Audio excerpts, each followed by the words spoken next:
Welcome to the 1 Minute Apologist. 1 Minute Apologist. If you had 1 minute Apologia. to be able to unpack for the audience, We interview the world's leading apologists to provide credible answers to curious questions. welcome to the 1 Minute Apologist. My name is Bobby Conway. I am here with Dr. William Lane Craig. Good to be with you, Dr. Craig. Thanks, Bobby.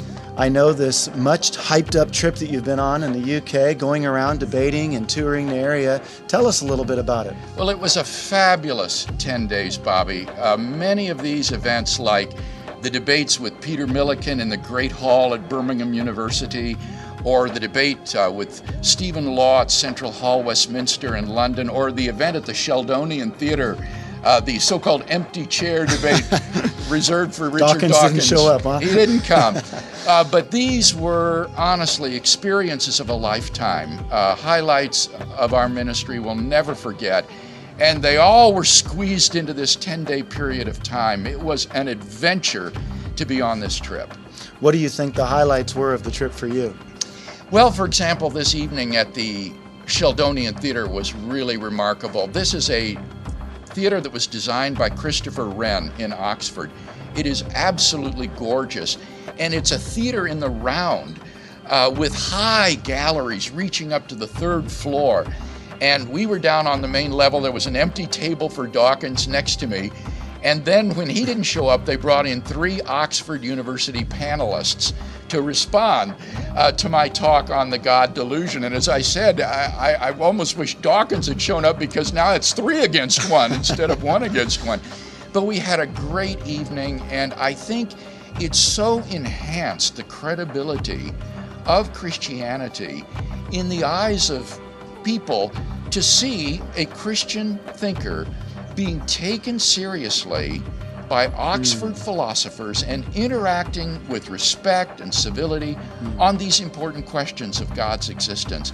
So that was a fantastic evening. Similarly, the debate at the University of Birmingham, they had rented this great hall, just a massive, awesome hall, and it held around 1,000 people, and I thought, how will they ever fill this?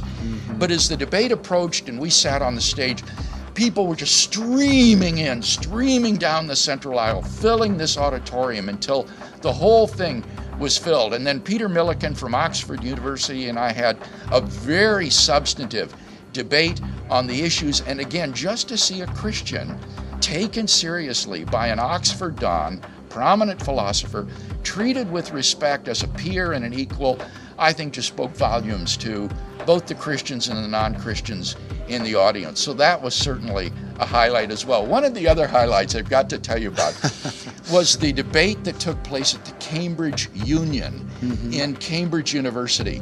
This is the debating society of Cambridge University, the oldest in the world. And for this debate, we debated in their chambers, which is set up rather like the House of Commons, with maroon leather benches on either side facing each other. And then you stand down in the center to speak to this group. And then there are galleries all around the top, 360 degrees. This room, he told us, is rarely filled. They only get usually a couple hundred students come out.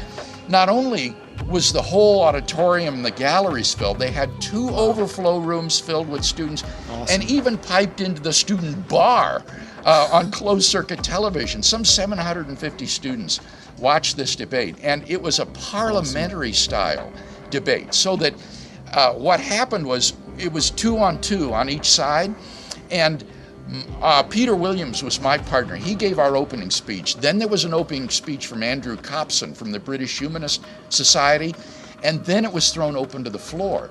And in a parliamentary debate, anybody in the audience can get up and give a speech, and it was very evident from the speeches that were given from the floor and the applause that was given from the other side that this was an audience that was very stacked against us. This was a hostile crowd. And so the momentum we just felt shifting against us as these students all spoke out against God and belief in God, and the objections were uninformed and weak, but we had little chance to respond. And so finally then, the closing statements were given, and I was to give the closing statement for the House, and then Arif Ahmed, a Cambridge philosopher, was speaking for the opposition.